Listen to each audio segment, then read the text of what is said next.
The following is a Live the Dream Media production.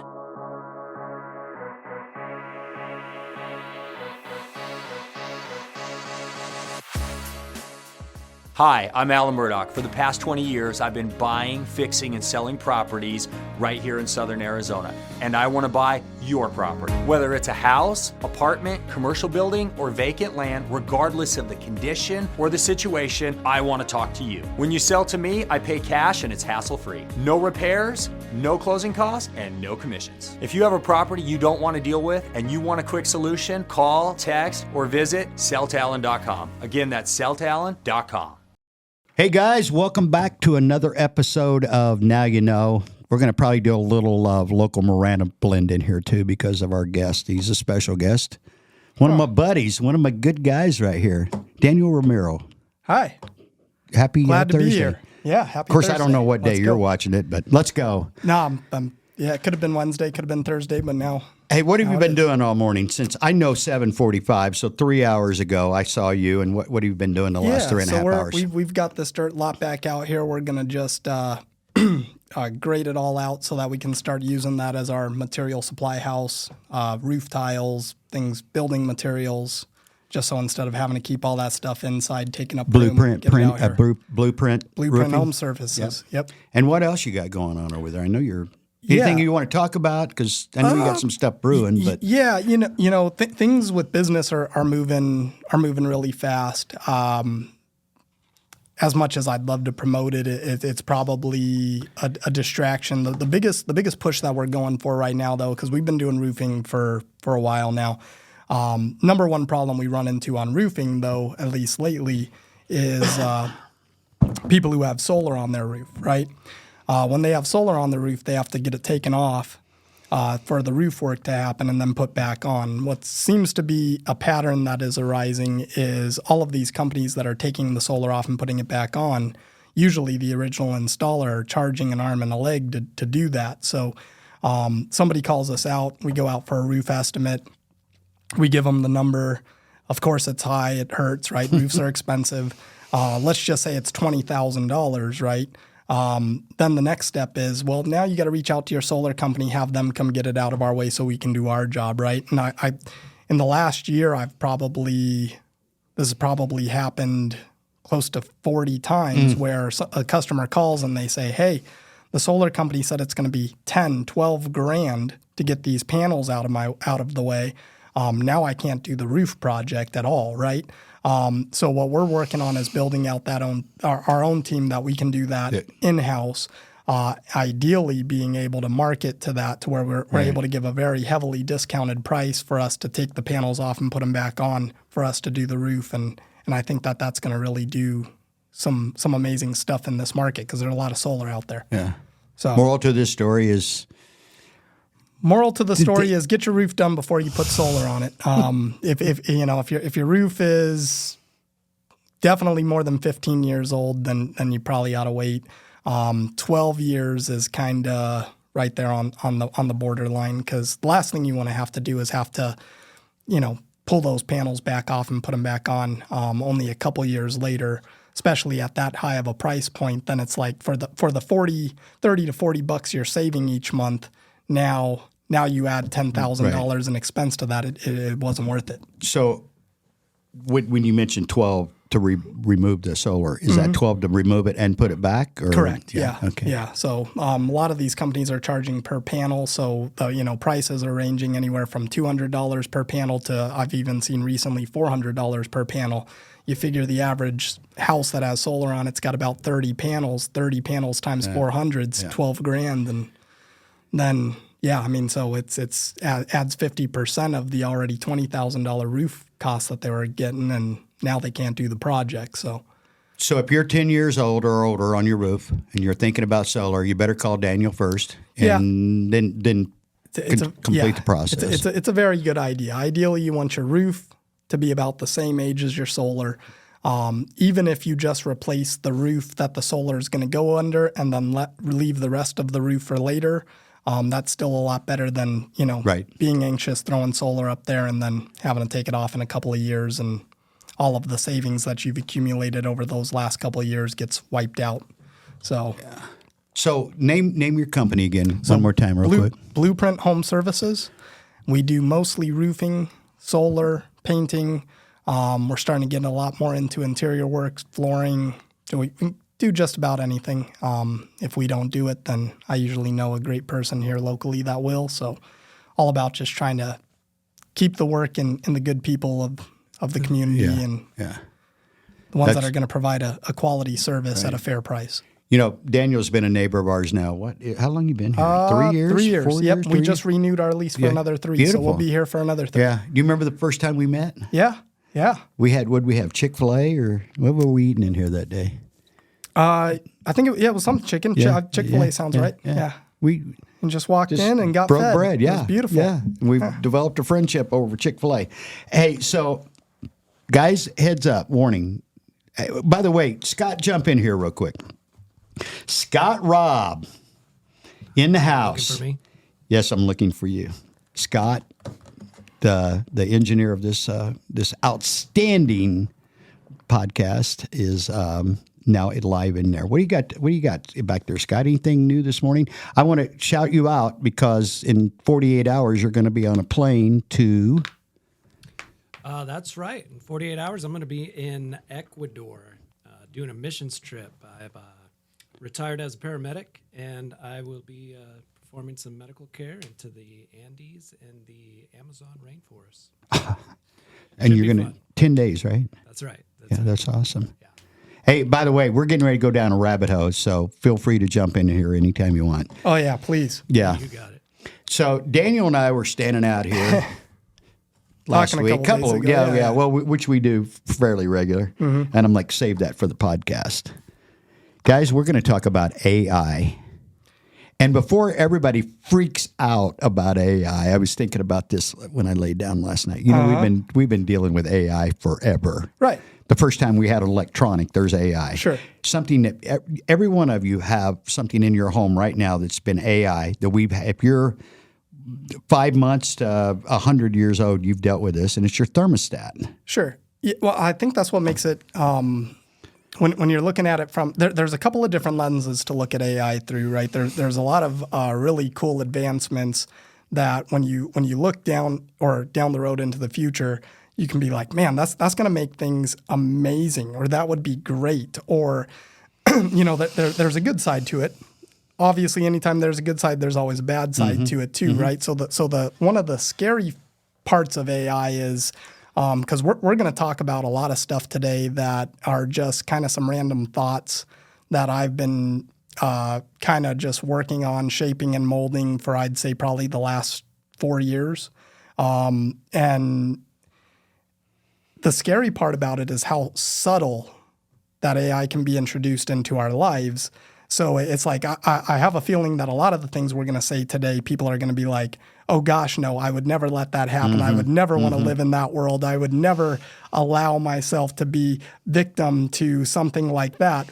But you're not going to see it coming, right? Like you're already being manipulated by AI on websites that you're using. You go to a website and you think, oh man, well that was a really good experience. That was a very simple transaction. Things were great, right? But there was AI behind the scenes making that process. That's what algorithms simple, are right? all about. Right. Is tracking your behavior. Right. So it's like it's not like just all of a sudden one day everything's going to be here.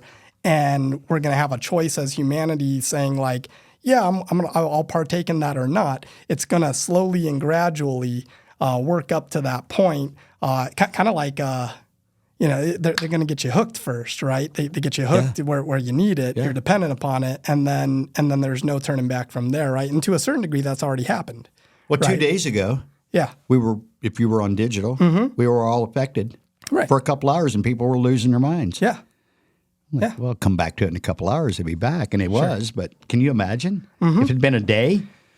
That's an addiction. Yeah. Well, then you've got that other part of it too, where it's like technology is not perfect, right? So I think everybody feels empowered now because everyone thinks, well, it's a computer. You unplug it and it doesn't, but eventually there's going to be that computer out there that whoever's just running can't it unplug. ain't unplugging it. Yeah. So Have your what do they call them at home? The Hey Google or what do they call like them? the little echo dots or They whatever. get to talking to each other, especially like Super Bowl or something. If they're shouting those out, I've had the TV and the what have I got? The Google or whatever it is talking to each other. Yeah.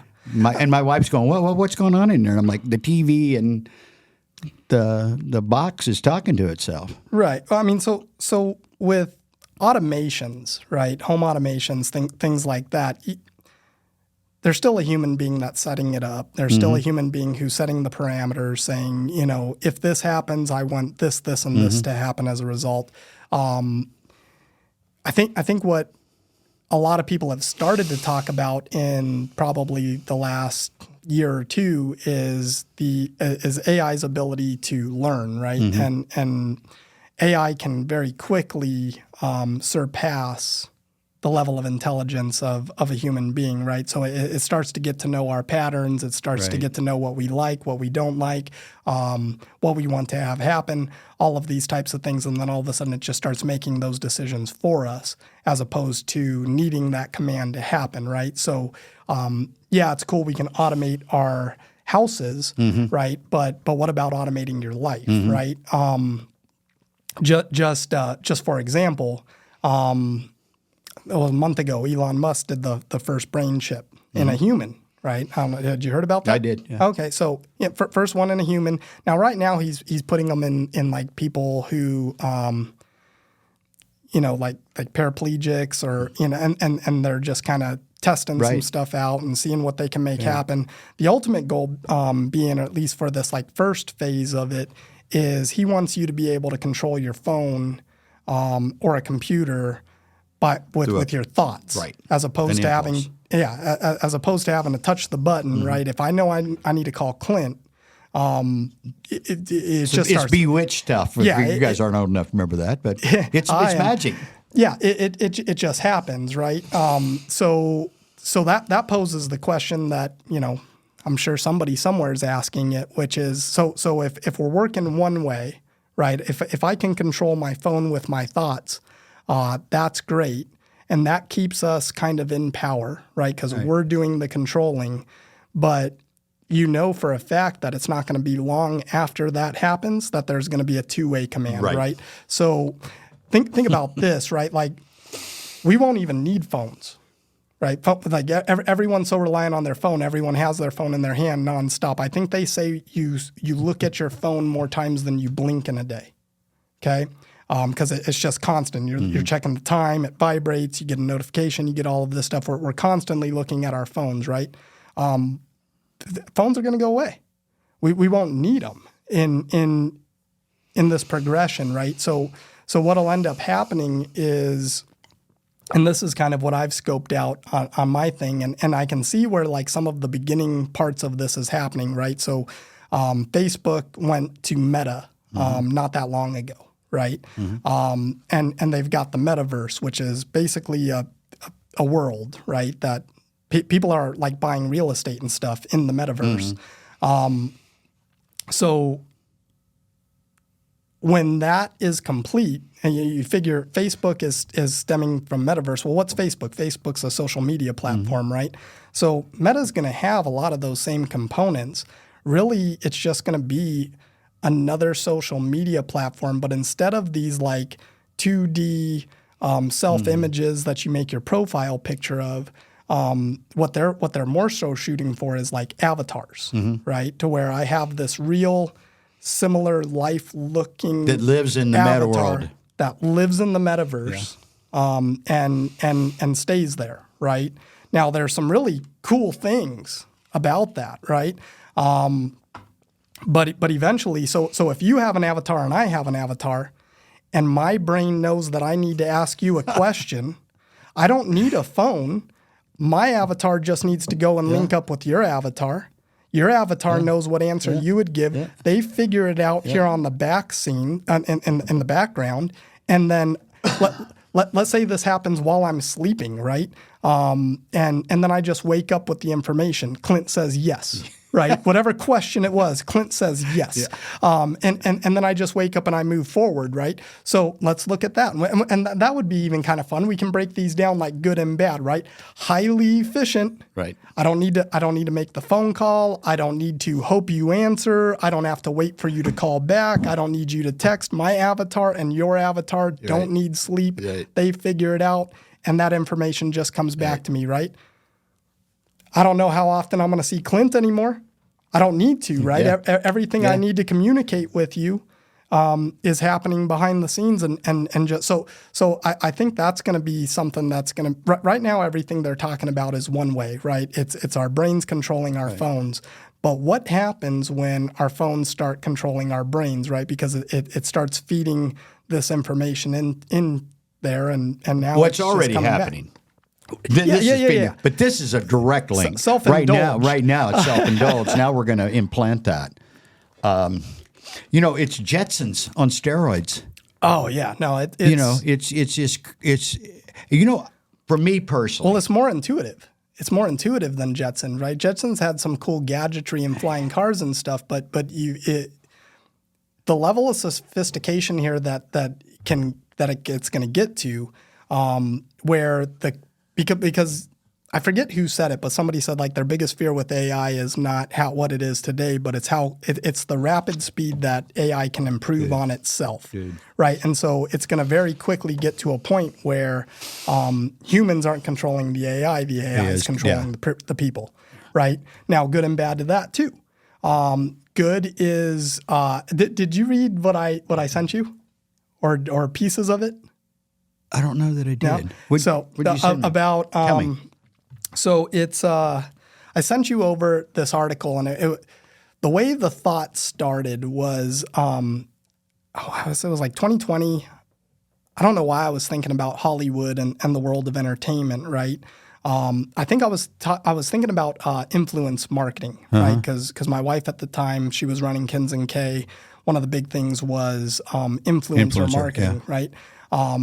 And of course, you're going on, you're seeing who has how many followers, so you can try to get your product to that people so that you can reach their fan base, right? Right. And you've got some of these influencers that are no names but have huge followings, and they're cheaper because nobody really knows their name, right? And then you've got like the Kim Kardashians and the Kanye Wests of the world, and to bring them on as an influencer, it's going to cost a ton of money, Lots of zeros. So I'm sitting here thinking, I'm like, well, with avatars, and we're starting to make them even more lifelike, like how cool would it be if we could rent a celebrity's avatar to use for our marketing?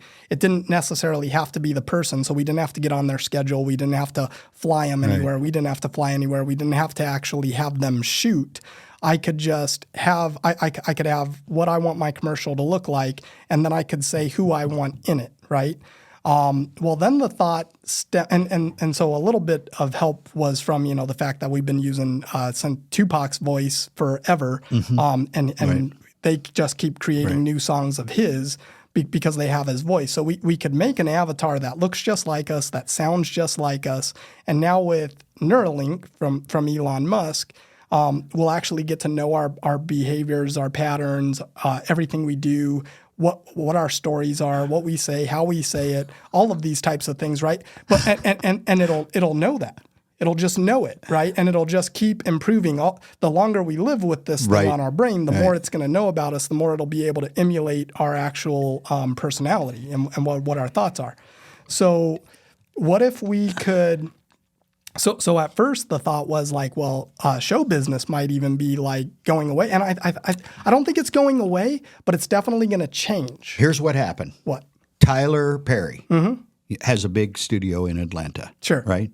Mm-hmm. He just within the last week pulled an $800 million improvement to the studio because of what you just said. He goes, I'm not doing that. This is all going to be AI. Chat's got a new one called what? Sora. He goes, they'll be making Hollywood movies in the next 5 to 7 years. And what he said, they'll be able to rent out those celebrities' avatars. Yeah. As we don't need them. They might even be alive. So here's we're what's going to have weird Elvis is or Tupac come and star in a movie together. Well, so that's what I thought was cool, but then that spins off into a different direction, right? So, and it's kind of crazy because with the amount of time that I actually spend thinking about this, I think about it very frequently, right? Because it's turned more into a hobby for me, just kind of thinking like, what is the future going to look like, right? I think about that from the standpoint of a parent a lot because another theory that I've developed recently is, and he's got little kids. Your oldest is 11. Yeah. So I've 11, 9, and 4. Yeah. So you should definitely be focused on what this looks like 15 years from now. But here's the well, you have to. And here's the thing, like I don't so much because I'm so much older. I'm only looking at how can I maximize the usage for me now. Sure. And what a great, if nothing more, and I use it from like the jump when ChatGPT came out since October of 22. It's a brainstorming tool. I can clean some stuff up really quick. We use a lot of words around here, a lot of stories. So do I want to spend an hour doing this or I want to write 40 hours a week? Well, guess which I choose.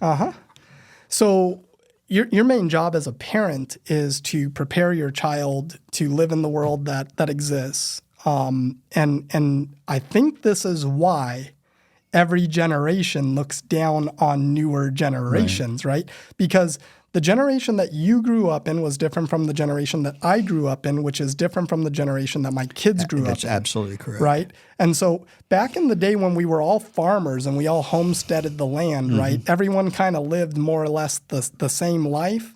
And everyone, and as you're living life, you start developing thoughts and tools and tips and tricks of how things are going to go, right? Well, then something changes, right? And everybody who isn't a part of that change starts saying, well, no, you can't do that, right? Because that's not the way we do things. And so it's always like, well, yeah, I don't know what's going on with this new generation, but that's just how we've evolved as a human species, right? And so another thing to remember with this whole thing is we are very much so in the infancy of our development of human beings, right? 100 years ago, we were shooting people in the streets of Tombstone, acting like animals, right? And so that wasn't very long ago. That was like, what, two people's lives ago? 1882, and my grandfather was born in 1882. Right. So I had that connection. Actually, a while ago when you were talking, I'm thinking if our grandfathers came back today and could see what they would, how would they even process it? If George Washington and Ben Franklin showed up today, how would they process what we're doing? Right. Because the last 100 years have been insane as far as technology. We went to the moon. It's been so long that we went to the moon that we don't even know how to go anymore. Right. So as a parent, if you don't know the world that your kids are going to live in 10 to 15 years from now, because ever since technology has really hit, right, all we know is that there's been rapid advancements constantly, right? So it's kind of it's more of a thought process where as parents, we've got to stop thinking like, oh, I'm preparing my children to live in the world that I know, and this is what I did as a kid, so this is what they should do as a kid. You're not a kid anymore, and we're not. We used to ride our bikes from Friday when we got out of school until Monday when it was time to go back to school, all over town, right? And that just doesn't happen anymore. I grew up in the country, right? And I was driving vehicles at 13 because out of necessity. Hey, run to the store. Hey, go help these. Right? Is that happening? I was that don't how happen far anymore. we've come. I was a butcher at 14 in my parents' grocery store. You think we'd get away with that now? No. I've got all my fingers, by the way. So things change, and we've got to prepare our kids to live in a world that we don't even know what it's going to look like. We don't know what it looks either, like yet. Right? Yeah. So there isn't a textbook for this. There isn't a handbook. Nothing. It's just you've got to stay up to speed with what's going on, because if you don't, then you have no way to. And I think a lot of parents struggle with this, and I think that's why they don't give advice to their kids. I think most people struggle with that. Yeah. We had a road closure here, 2017, before you came along here, right? Sure. 2015, 16, I'm trying to rally the troops and, hey, what are we going to do to help each other out and get through this? And you know what most people said to me?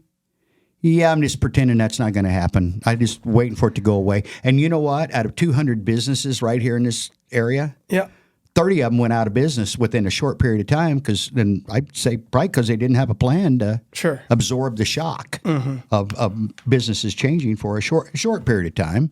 Looking back at it now, it was a short period of time. It wasn't during those 700 days you couldn't get here. Right. So let's circle back around to show business, right? So if I've got an actor's avatar, I've got their voice. I know how they say. I know what their tone inflection is. Right. This is all stored. Right. Now I can cast. Let's say I'm a movie director or a screenwriter. I don't know what term. I'm not in show business, but let's say I write movies, and I write a movie and I say, "Dang, the person for the main role would be. I'd love if it could be Robin Williams. That can't happen, right? He's dead. Right. But if I have his avatar, if I have his voice, I can cast him in the movie. I can make him do everything I need him to do, and that goes. So to a certain degree, I think what's going to happen in Hollywood is going to start looking similar to the way Spotify changed things in the music industry, which is because think about it this way. If you can make a movie solely with a computer, you don't have to have a set, you don't have to have cameramen, you don't have to have actors, you don't have to catering company, you don't have to feed anybody, you don't have lodging, right? You don't have travel. Yeah, you just go on to the metaverse and you see everybody who's willing to sell their avatar for a movie, right? And it'll be the same way it is now. If I want The Rock in my movie, it's probably going to cost me a little bit more crypto, right? And that's where it's going. Well, throw it out that's what there. it's doing. That's what it's going to be. Yeah, I mean, you're not going to write a check for that. No, we're not going to have dollar bills in the metaverse. Hell no. So it'll be some sort of crypto, and then I can shop from all of these cheaper actors if I need fill in stuff. I can make a movie for a very low budget. And then all it is selling that to whoever, you get it out there. It's going to gain, some movies will gain following, some won't. Just like songs, right? Any artist can go on Spotify, start an account, put their songs on it. The ones that make really good music and people love and it catches on end up being famous. The ones that don't. They still got their Spotify station. They're still a musician, right? Same thing with movies. You could make your own movie, but then it catches and it's on a trend and it goes wild all of a sudden and everybody's seeing clips of it and then a producer's gonna buy it from you and run with it, right? So there's gonna be a lot of really cool stuff like that, but then it's gonna make it to where people don't have to necessarily go out and act and do their job, right? And there won't be sick days. They'll nail their lines every time. Oh yeah, we don't need 14 takes. Nope. Hey, here's a great watch for you if you haven't already watched it. It's on Netflix. It's called The Playlist, and haven't seen it. It's Spotify. Okay. It's a little bit fictionalized. Yeah. They said they're taking liberties, but it is a cool story. And I'm going to give you a little. There's 6 episodes, and they're all the same episode, but they're told through the lens of each of the 6 main characters that created Spotify. Nice. And you know what the guy said real quick? And it just keeps coming back to me as you say this. And I believe we're talking 2002, 2004. This guy, Daniel Ek, he was 22 years old when he created. He's like, everything's going to be digital. Everything is going to be digital. So he already had a plan in place before people even knew what digital streaming was. So that was what birthed this just idea.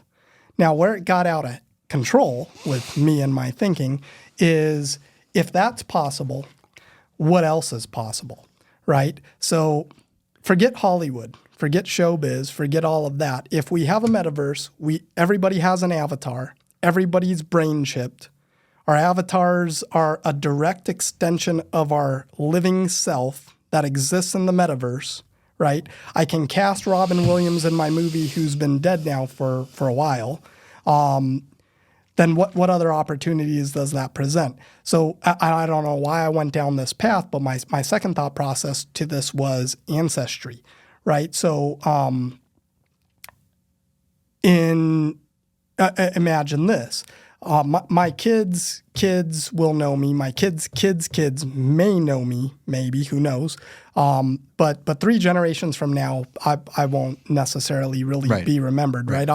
They might hear my name a handful of times throughout their life. They may stumble across a couple of pictures, who knows, right?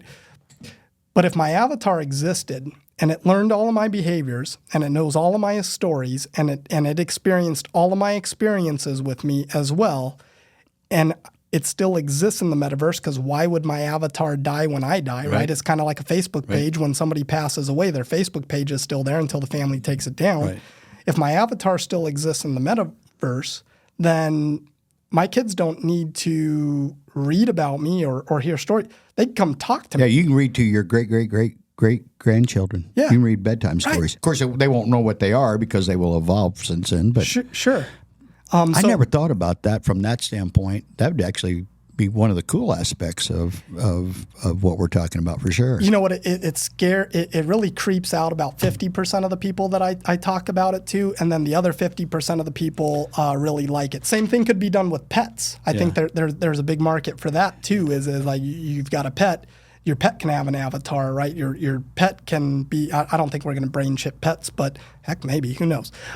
So for me personally, I'm a history kind of guy. I'd love to be able to reminisce with my dad again, or talk to Abe Lincoln, or even if knowing that it's not the real them. I'd love that experience. Jesus Christ would be pretty cool to sit down and have a visit with. How cool would that be? Right. So, and so it's kind of one of those things that it's like, yeah, it doesn't exist today, but the framework is there. And it's and just why wouldn't we go down that path, right?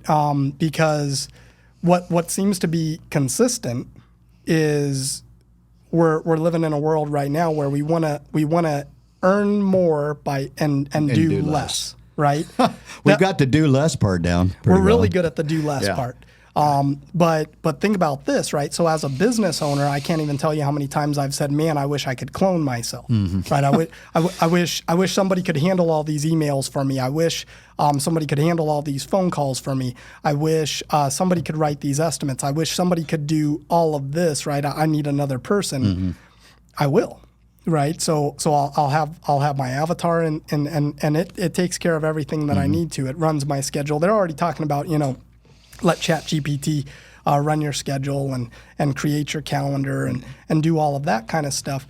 I'll have that at my disposal. And what's good about that is, unlike our physical selves, where I'm limited to where I can be at certain times and everything like that. Well, time and everything really isn't going to exist. Still relevant in that world.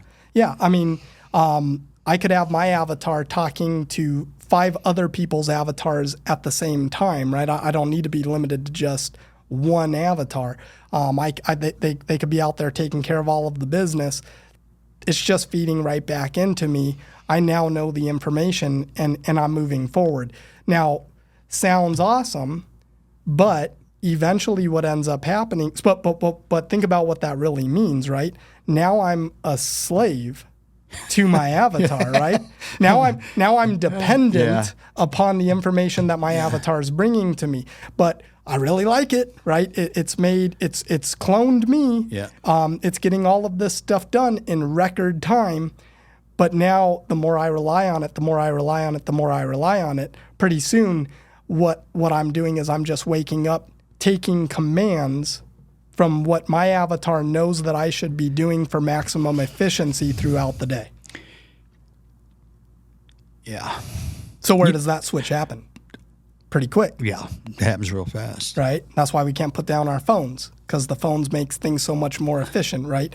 When before phones, when you wanted to figure something out, you had to kind of go out and figure it out. Now you just Google it, watch a YouTube video. Oh, that's how you do that. Boom, you move. Can right? you imagine that? Watching the YouTube video. I grew up in the era we had pamphlets and we had and they were all dated 1947. You know, to whatever you needed to learn, electricity and what have you.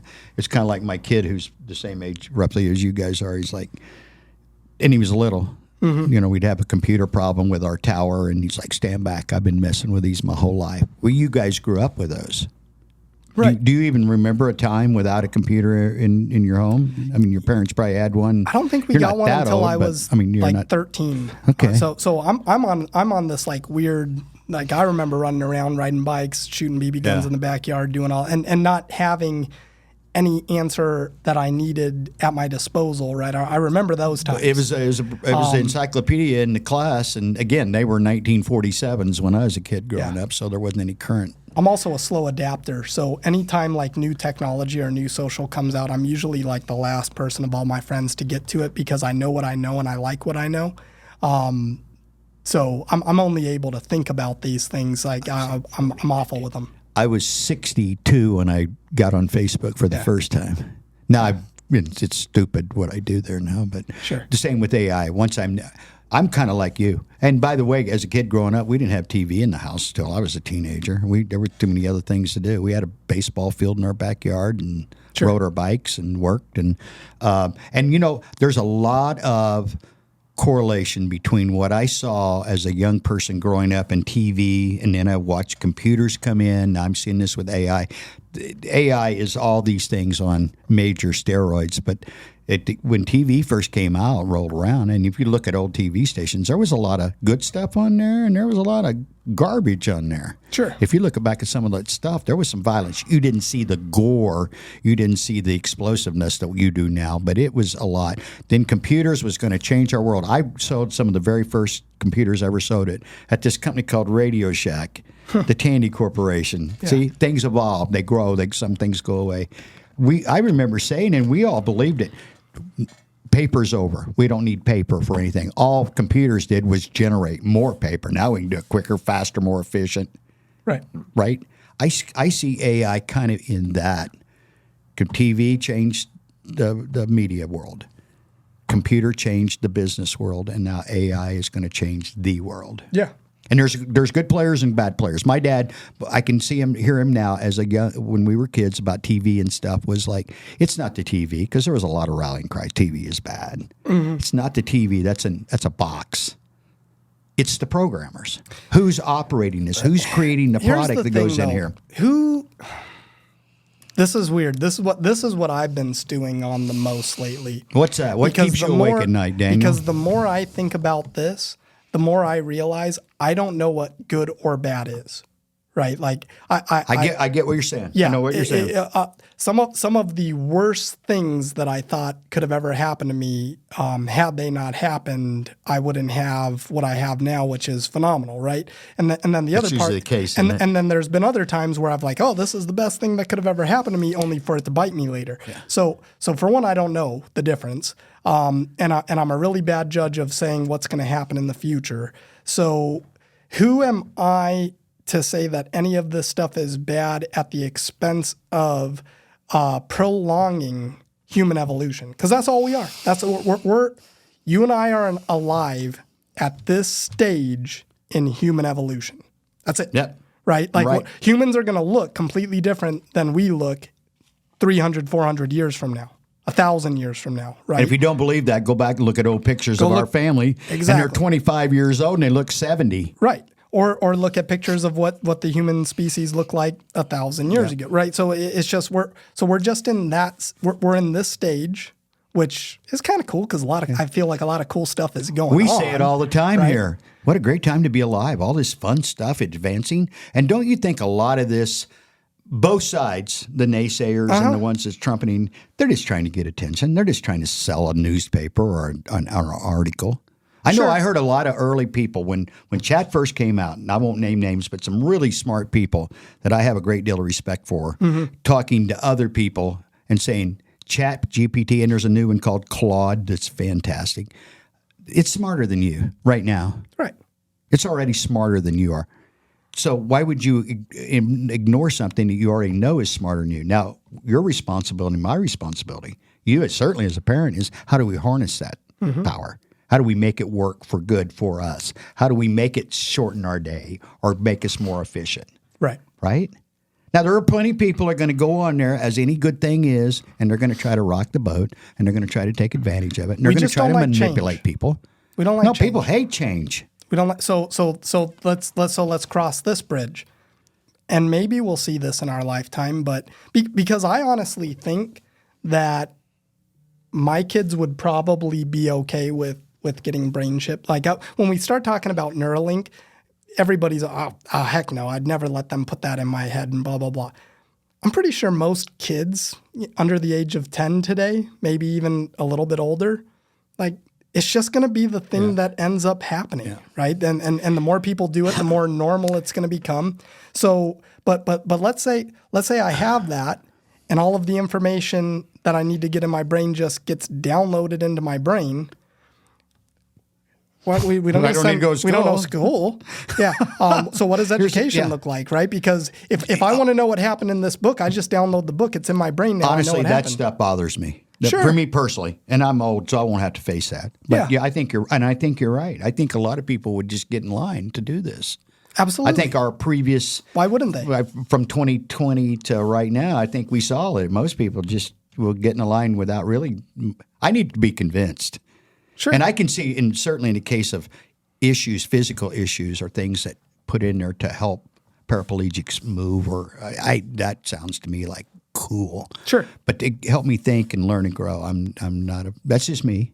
I'm not a big fan of that. Although, wouldn't it be cool if you could skip 22 years of education and become a doctor overnight? That'd be, but I don't think you can. That's where I think the reality of, I don't care how much information and knowledge you have, unless you know how to put to practical use, it's irrelevant. Sure. You know that old Kennedy statement, knowledge is power?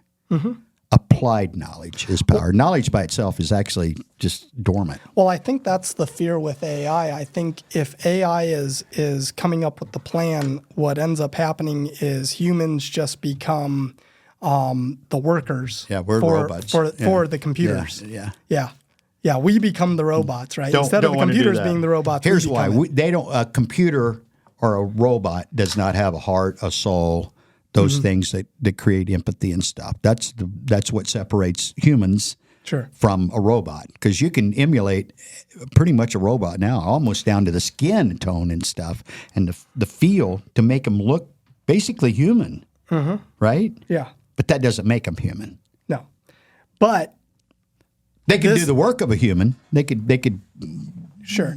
What I really like about this thought, if we can get it to go, is imagine being able to be the most mentally and physically aware of your body, because if I've got my avatar in the metaverse and it's linked directly to me, and it knows when my blood pressure is up, it knows when I'm feeling down, it knows everything about me, right? It can help with that. Right? I don't know. This does a pretty good job telling me where I'm at, what I'm doing, how long I've done it, and well, what I really think is interesting about it is like with depression, which seems to be something that everyone has now,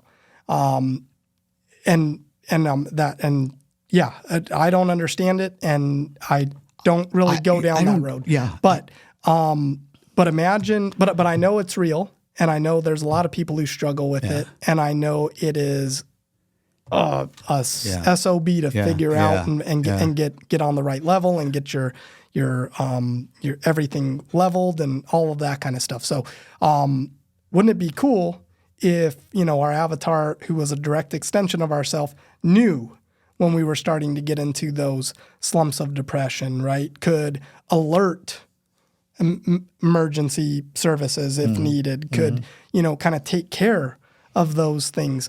It would know what your blood alcohol content is and whether or not you're too drunk to get behind a wheel of a car, or your Tesla just drives you home where you don't have to drive anymore. So all of these things are possible in this world that, I really don't think is that far off. I think we're going to start. End of this decade, a lot of that will be happening. At the end of that's 5-6 years. That'll happen in that time frame. Well, well. Well, you need the kids. I'm not saying everybody's going to get to sit at home and their robot's going to go do the work for them. I'm not saying that, but I'm just saying that I know this, in the next 6 years, we're going to move a lot quicker than we did the last 6 years. And if we got here in this 6-year period of time, which a lot of this stuff is really being released, where will we be in 6 years? You tell me. I think it'll all be, movies will be being made for certain. I think and so. you will not be able, the basic stuff will happen. Yeah. You know, a lot of that stuff you're talking about, that I'm going to jump in here with some spiritual stuff. A lot of, you know what? I'm not a depressed guy. I can tell by looking at you, you're not a depressed guy. I know it's real. I know it's legit. I feel bad for people that have it.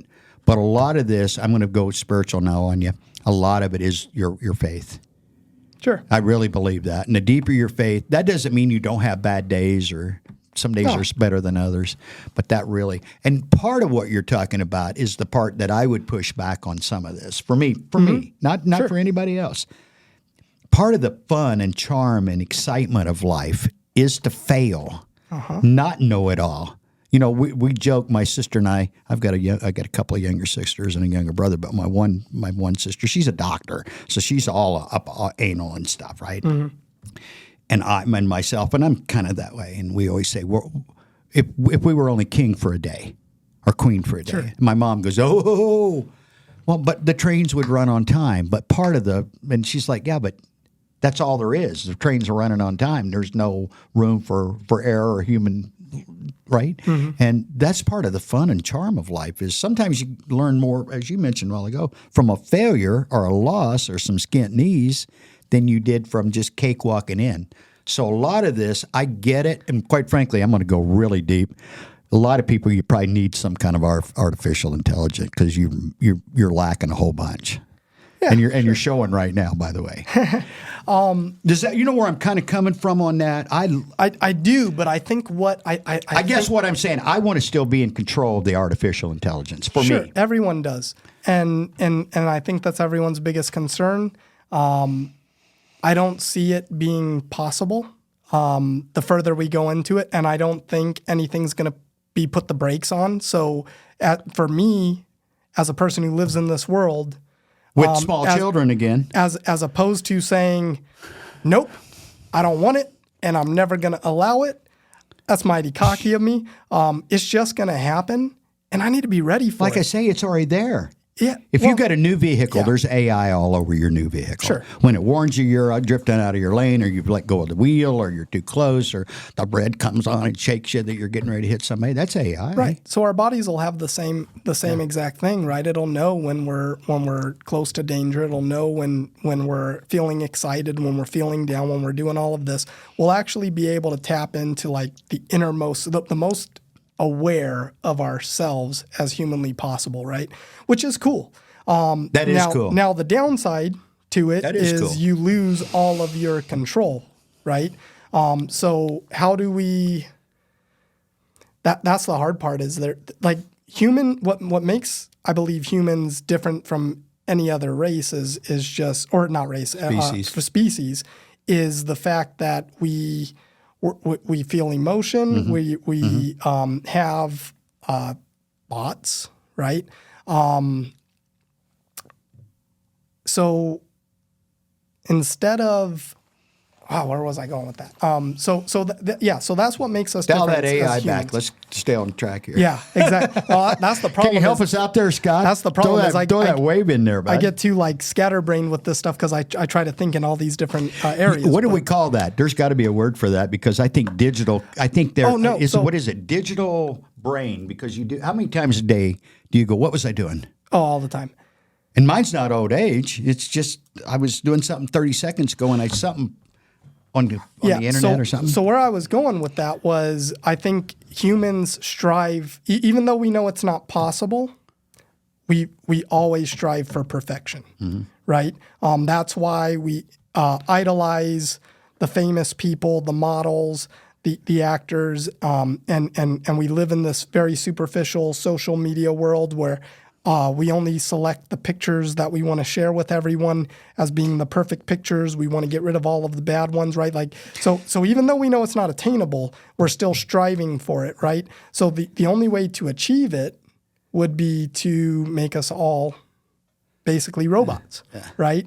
Now I know everything that there is to know. I don't need to learn anything. All of the information is is there. I can access it whenever I want to. I can do everything the right way. Okay, I'm going to jump in here. I don't know. How do you feel about this? I think that's part of the human experience, that if everybody can do it, then there's no reward or compensation for it, or even a feeling of satisfaction of achievement. No, because you already know it. No, those things are going to be gone, unfortunately. Yeah. Very I unfortunately. think that's a very essence of a human being, though. Sure, but right So now, so let me rephrase that. How do we take what we both agree is it can be used for good? AI can be used for good. We're already using it for good. Sure. And you won't have an answer because there's no way to fix this. But the key is, how do you make it be our servant, our robot, etc. We will, but and without relinquishing control. And I'm not a control freak by any means, but I want to be in control of my thinking, my thoughts, my process, my choices. I don't want Avatar Clint doing that for me. Sure. I want him to do what I need him to do for me to achieve it. The chances are is you will, but then you're going to die. Yes, I am. Right? And the generation who comes after you is going to be willing to give up a little bit more. I know that. And then for the a generation fact. after them is going to be able to give up a little bit more. So fast forward 300 to 400 years down the road, 6 or 7 generations later of people saying, "Oh no, I'm good with this avatar running the show for me." Yeah. So that's what I'm saying. Like the world we live in take now, 6 generations. no, probably not. We live at this time in human evolution, and it's all going to change. Yeah. It's all going to be fact. different. Now there's a lot of good questions that come up. If I have an avatar behind the scenes that can take care of all of these things for me, and so like imagine this, right? Imagine needing services. You need a new roof put on your house, right? Instead of you having to call multiple contractors, have them come out, do the inspection, blah, blah, blah. Your avatar just meet with the contractor's avatar behind the scenes, arranges it, shops the best price for you, shops the best product, gets it going. Yep. You just see roofers show up at your house one day doing it to do it, right? I'm good. So everything's automated and streamlined. So when you start looking at things like that, it's like, heck, that sounds great. But so that's what it's going to do is it's going to make you relinquish some control just because you're like, oh man, that sounds great and super efficient. But if that's possible, what else is possible, right? And that's what and so that's how it keeps taking steps closer and closer to eventually humans just relinquishing all control and letting the AI run the world for us. If the world stands that long, that'll be what. I don't think it'll be 5. I don't think it takes 300-400 years. Honestly, I think it because again, think about 100 years ago, maybe a little, 125 years ago, no one flew, no one drove really cars to speak of. I mean, it was still horse and buggy. 100 years ago, they were opening the you and I that. say 100 years ago, and we think starting at 2000. So 1920. It was the 1920s that it was the Ford Model T. So all of these were brand new, right? So just think, 20 years prior to that, horse and buggy, right? For 4,000 years of recorded history, it was horse and buggy. Right. Now, all of a sudden, in the last 125 years, we're mobile. We can move around. We got space age. We're going to the moon. We got computers. We got calculators, we got phones, we can talk to anybody, anywhere, any place, anytime. So and that all, I sold computers in the 80s. We didn't dream of this. And that's how it's going to get us, right? So that's because here's the thing, right? If you think about a car or a horse and buggy or a plane, I like to think about those things as just that they're the early stages of time travel. Right? Because it used to take me 30 minutes for me to walk X amount of miles. Well, now I can drive it, and we're just shortening the time. Right. I can fly it, and it's an even shorter time, right? So now think about this. Now we've got self-driving, fully autonomous vehicles, and so this is just a phase in making the time quicker, right? Everybody says that autonomous vehicles scares them. Honestly, I wish everybody had it. Yeah. I completely absolutely. trust an autonomous car than I trust you, because Don't pick me because I'm the best driver you know. But yes, I agree with you everyone thinks 100%. that. So I would much, I think. I don't think that. I know that. Yeah, I know. Car accidents are like one of the leading deaths, right? They're not accidents, though. They're collisions. All of them are preventable on 99.999. It is. We still kill 40,000 people every year in the United States. So if everybody's cars was autonomous and all of the cars knew, I think that'd be great. where I'm fine everything with was, and they weren't running into each other.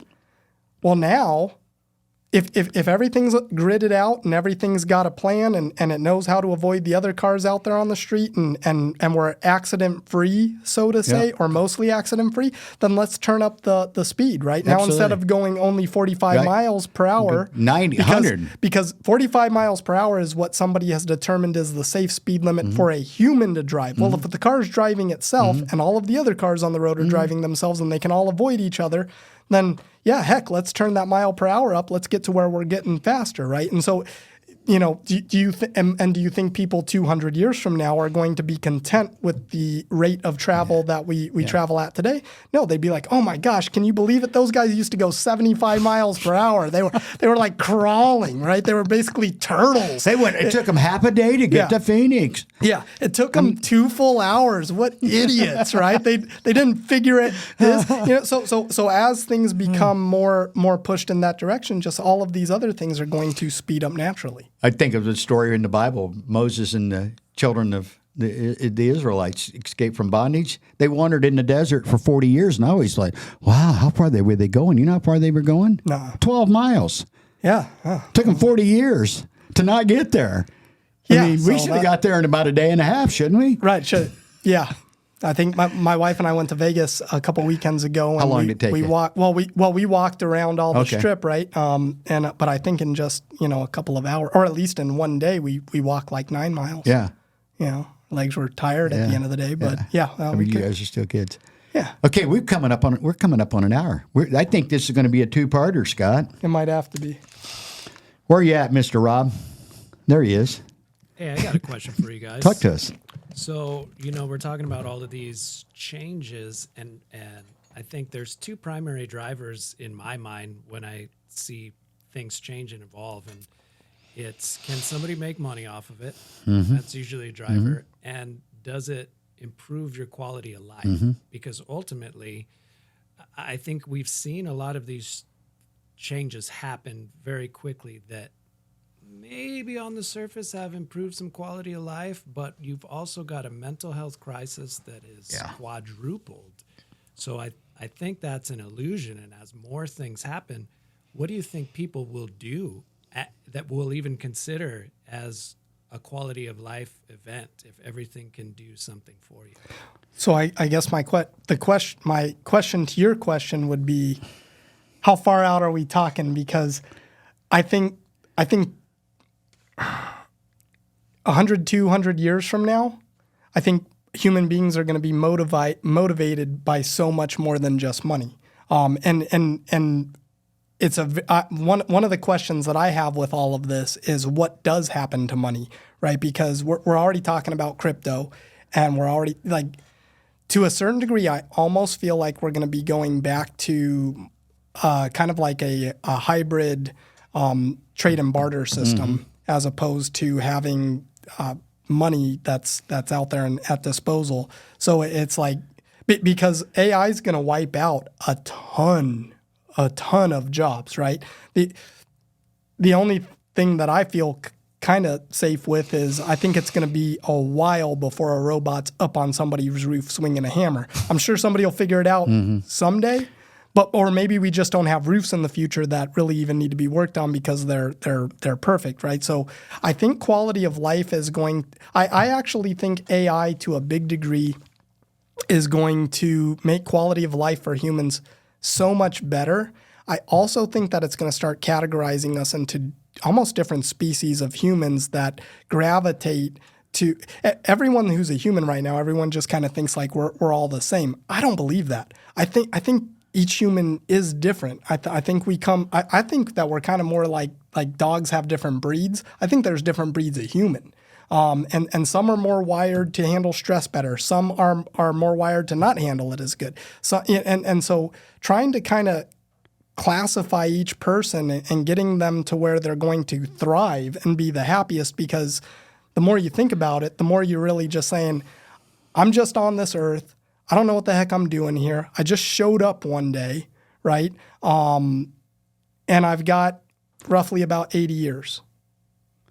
And then I don't know what's going on after that, right? But I've got 80 years to be here.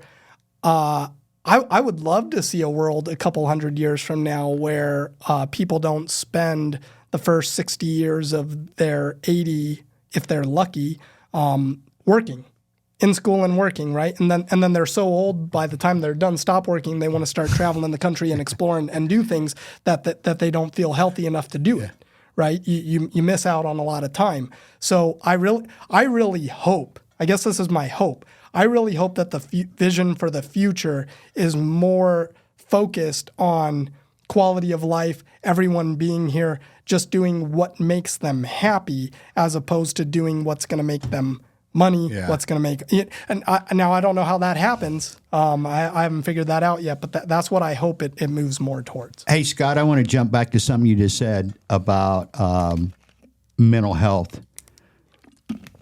Come back in here with us real quick. I want to talk about that just briefly. Quadrupled in, and I'm not questioning the number. I just want to know what time frame that we were experiencing those results from.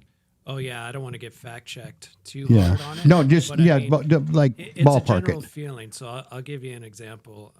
Working in the fire service, we run all the emergency calls, and the amount of suicides that take place would blow your mind.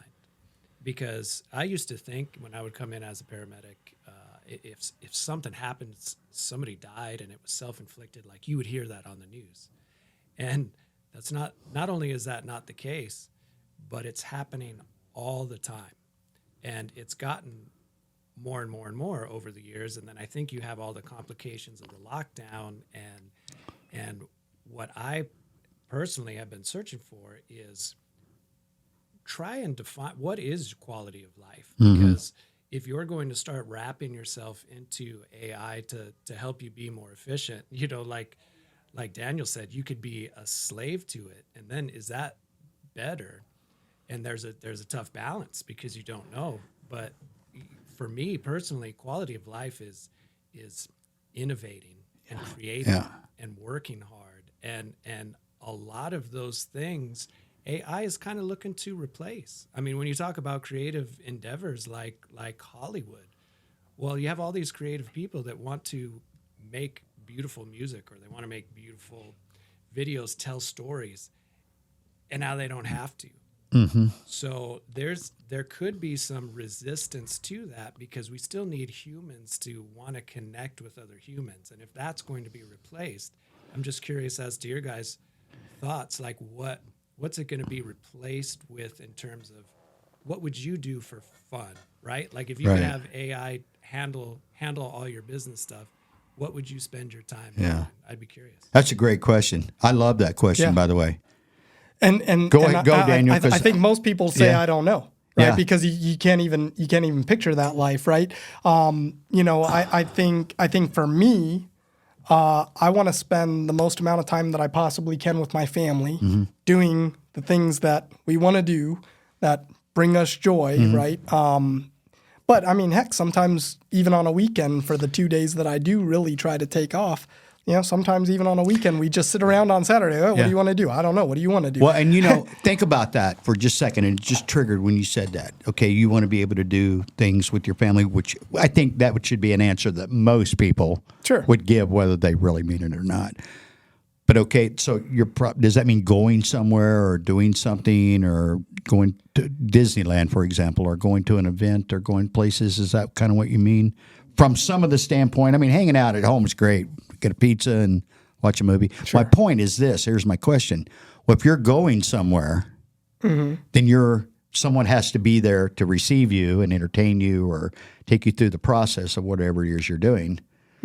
So unless they've got their family with them.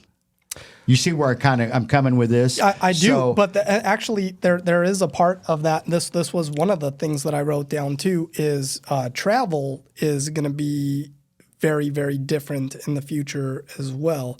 And not to say that there's necessarily a way to replace going somewhere and being there physically to experience yourself, right? But let's pretend you want to go to Rome and see the Colosseum and take the tour, right? You just go through VR Yeah. and they're there to walk you through. You're able to experience that, not actual there, but you can experience it through VR with one of their tour guides. Tour guides, right? That's probably an avatar. Yeah. That says the same the real thing person sitting at home with their family eating pizza. Right. So this might even bring more things, right? If we're stuck at home with a family, nothing to do on Saturday, we say, hey, we all throw on our headsets. Hey, let's all go here. Or let's all go there. And let's go check that out. Like that would be pretty cool. Yeah. It's still not now. You're not going to be able to eat the pizza. Yeah. Right. But I wasn't fond of the pizza when we went to Rome, anyways. But The real deal is yeah. No, I tried to order pepperonis and I found out that's an American only thing, and I was bitter about it for the whole rest of the trip.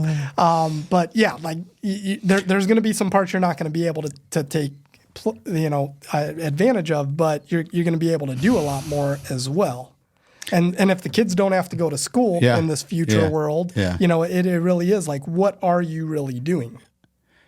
Here's my take on it. I'm going to wrap it up with this from my end. And you know what? I want to hear Scott. Okay. I want to hear Scott's original material. I want to hear him playing the guitar. It'd be great if he's not available to have the package that I can entertain myself with, or any other artist movie. I want to see that creative side. But me personally, how I intend to use AI for the rest of my life as I see it now. I mean, that could change like in the next 30 days, something crazy could happen. But I want it to assist me, period. Sure. I don't want it taking my place. I don't want it replacing me. I don't want it thinking for me. I want to do the thinking. I want Scott doing the writing. If AI needs to improve it or polish it, I'm really cool with that. Now, your take is going to be different because, again, you have small children.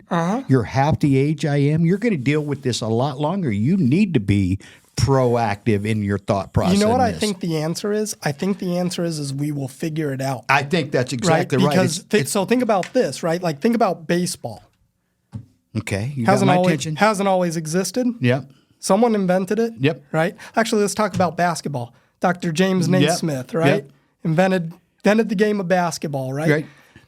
I think we're just going to old. come up with more stuff to do, right? We'll figure stuff out. Remember this from school? Remember he hung a peach basket. There was no bottom. They had to climb up with a ladder. That's how infrequent they scored in the original basketball. Yeah. It was at the YMCA, and the one or two baskets you'd score on a Saturday afternoon in this competition, you just climbed up with a ladder, took the ball out of the peach basket, and yeah. a couple hundred years from now, doing that. A couple hundred years from now, or maybe even just 100 years from now, we're going to be doing some new stuff to fill our time, right? So the more time that we can make accessible to us, right? Because I think everybody can agree that we spend too much time in school, we spend too much time in work. If you look at the percentage of your life, of most people's life, of what they spend school and work, Right.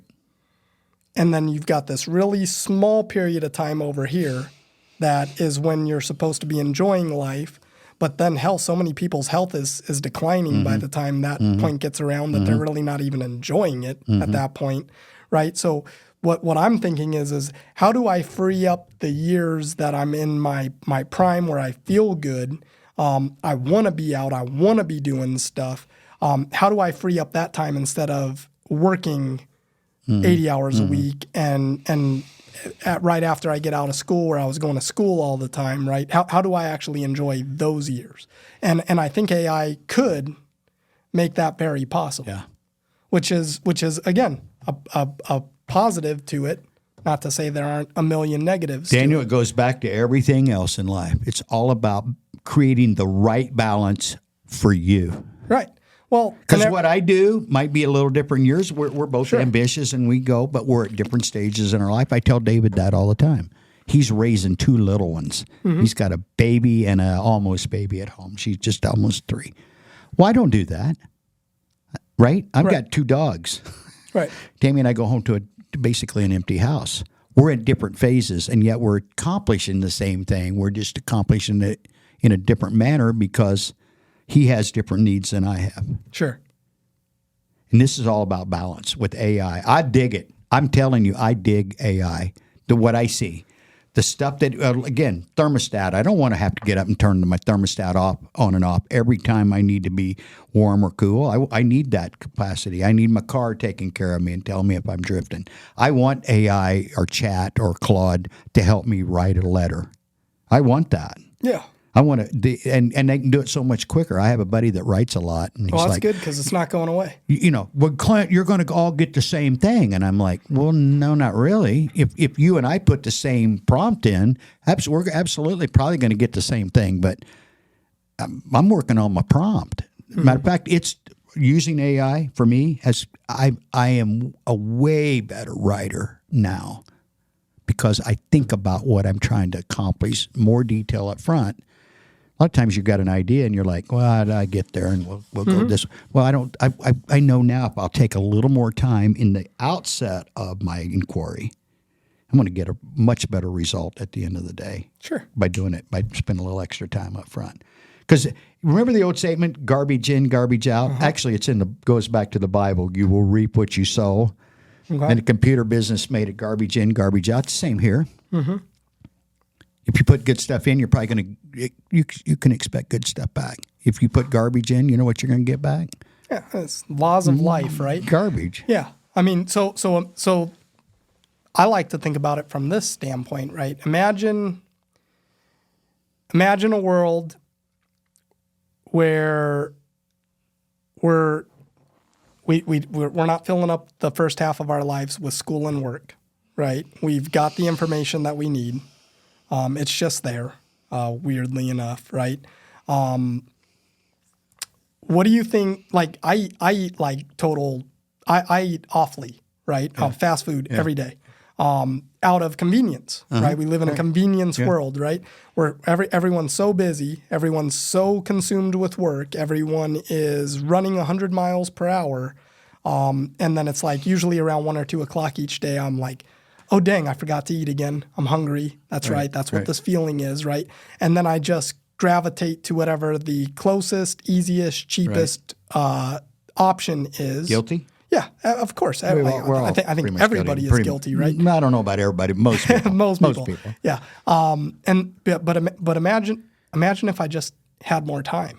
Would I still choose to be that unhealthy? Hey, you know what? Speaking of that, I just read, I think the percentage is 43% of all the people on the planet are now considered obese.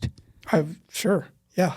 I'm telling you, when I was a kid growing up, it wasn't 43%. Part of it was because we didn't have fast food. I remember the first McDonald's to move into my hometown, so I don't want to go off sideways. But part of that is part of this. Well, no, modern medicine has only really been around since what?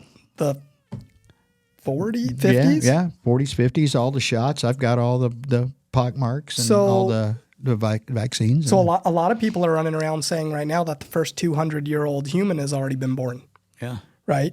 So we know that that could be because we're average lifespans, right? 100 years ago, the average life was less than it is now. Yeah. I don't know what the numbers are, but we just know they are. We've gained a decade. So in another decade or in another century, we're going to gain another century's worth of knowledge of the human body, the do's, the don'ts, right? Heck,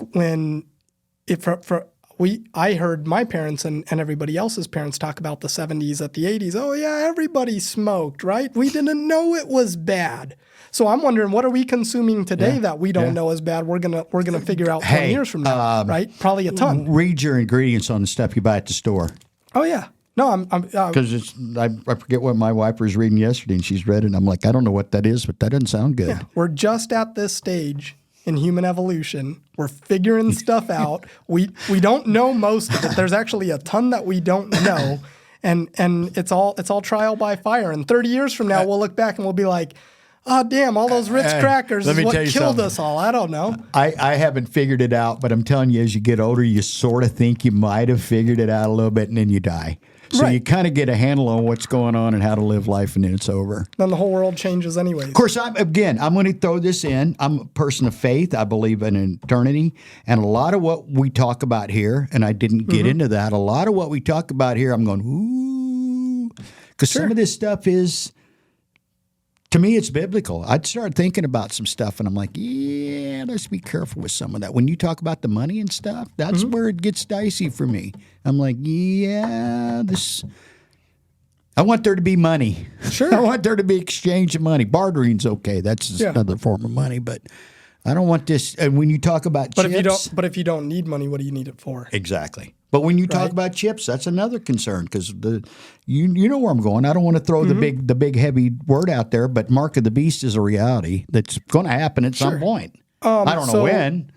So, I mean, from the money side of things, just think about this. Like, if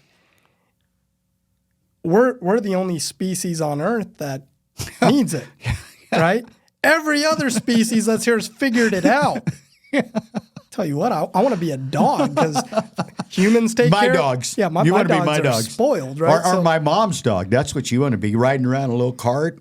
I look at we got this English Springer Spaniel. I think she's about 8 months old now, and I just look at the quality of her life, and I'm envious, right? Because I'm picking up her poop, I'm feeding her, she's getting the best food, right? She's got this beautiful little crate and a nice bed, and she's got everybody to pet her. Nobody's ever mad at her, right? She doesn't need any money. She's not worried about it. She's perfectly fine. So why are we overcomplicating? So Daniel's avatar is a dog. I wish. Why do we as humans feel like we need to overcomplicate this life, right? Every other species has figured it out. Yeah. And we're the ones here trying to make it more difficult. It took us an hour and 15 minutes to come back to keep it simple, stupid. Yeah. And that applies with AI. Mm-hmm. Does it benefit you? Does it help you? Does it make you more efficient? I'm all for that. Who would not be? If it starts controlling my life or taking me in a direction that I no longer feel like I have control of, I'm not for that, ever. Sure. Under any circumstances. And it could be AI or drugs or alcohol or anything else that might influence relationships, right? Mm-hmm. It's all the same. It's all done in moderation, and you got to be careful of what you're spending your time on. Whatever you spend your time on, that's going to become what you are. And if we are locked into the phones. There's no doubt. All of us. And it really doesn't matter what age. I see little kids to old people got their phone out. No, and in the car, by the way. And this is what's going to happen, right? We all know it. There's bad parts to it. We all don't want the bad parts to it, but the good parts are gonna supersede the bad parts. We're all going to do it. And then it's going to be weird because our kids 300 years from now are going to look back at the way we were doing things today, and they're going to be like, man, why were they making life so hard on themselves? That's crazy, right? They were still driving places, right? It's just nuts. I think you nailed it. It's just going to happen. It's on its way. So here we are. Don't turn it around. Here we are. I don't know. 2 hours. Mm-hmm. No, not that long. That was fun. Yeah. Scott, are you still with us back there? He fell asleep. Oh, there he is. Yes, sir. Yes, sir. I got to unmute myself. Yeah. That's it's new technology. Yeah. Now we got three of us in here. So that's cool. Great discussion, gentlemen. I appreciate your perspectives. Well, thanks for being here, Scott. Last official duty over here at the studio until he gets back from. The only disclaimer I'd say, we still recording? Yeah. Yeah. The only disclaimer I think we might say is that this isn't my level of area of expertise whatsoever. I'm just throwing the random things that I think may happen someday out there. I did not go to school for this. I didn't study for it. I work construction, and I, for some reason, think about things like this from time to time, and we were just spitballing them. Well, we were talking in the parking lot the other day, and I said, I think it's going to happen, though. Hey, I do, too. And you know what? I don't need to offer a disclaimer. If you've listened to this far into it, you know for a fact I don't know what I'm talking about. So I won't offer any disclaimer at all. Hey, guys, thank you. Thank you, Daniel. Thank you. We'll come back in and talk about. We'll probably talk about this again because I think it is important, especially if you got kids. If you're right in the prime of your life, you are definitely going to be dealing with this a lot throughout the rest of your life. I think it's really cool to be an old dude and have this, these opportunities and experiences to play with cool toys and stuff. Are you kidding me?